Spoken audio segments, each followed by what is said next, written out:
বিসমিল্লাহির রহমানির রহিম। রব্বি ইশরাহ লি সাদরি ওয়াসসির লি আমরি ওয়াহলুল উকদাতাম মিন লিসানি ইয়াফকাহু কাওলি। হে আল্লাহ, আমার কণ্ঠ থেকে জড়তা দূর করে দাও, আমি যেন মানুষকে আমার কথাগুলো অত্যন্ত সুন্দর এবং পরিষ্কারভাবে বুঝাইতে সক্ষম হই। তারই ধারাবাহিকতায় আজকে আপনাদের সামনে যে একটি গুরুত্বপূর্ণ বিষয় আলোচনা করতে চাচ্ছি, সেটি হলো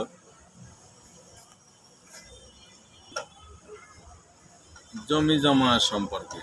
আমরা জমি জমার বিষয়টি আমাদের বাপদাদা দেখতাম কি নিজের মন করা মানে ফুফু, তারপরে নিজের বোনদেরকে সামান্য অংশ কিছু লিখে দিয়ে বাকি সব নিজেদের নামে লিখত।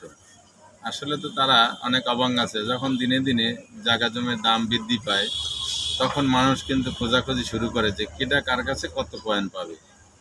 তাই আমরা অনেকেই পূর্বের নিয়ম কারণে ডুবে থাকি, মনে করি কি এরকম করলেই খালাস হয়ে গেল, যে জায়গা আমার হয়ে গেল। আসলে কিন্তু তা না। জায়গা জমির ক্ষেত্রে আপনি প্রথমে যদি রেকর্ডে নাম না থাকে তখন আপনি মিসকেস করতে পারেন থানা এসিলেন্টের কাছে। যদি মিসকেসের মেয়াদ শেষ হয়ে যায় তখন আপনি আদালতে মামলা করতে পারেন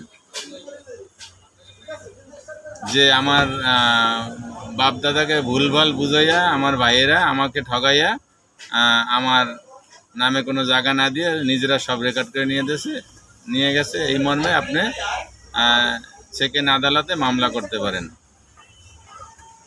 তাই আমরা সচেতনামূলক পোস্টটি আমরা একে অপরের কাছে শেয়ার করব এবং এই বিষয়গুলো জানিয়ে দেব। ধন্যবাদ সকলকে। আসসালামু আলাইকুম।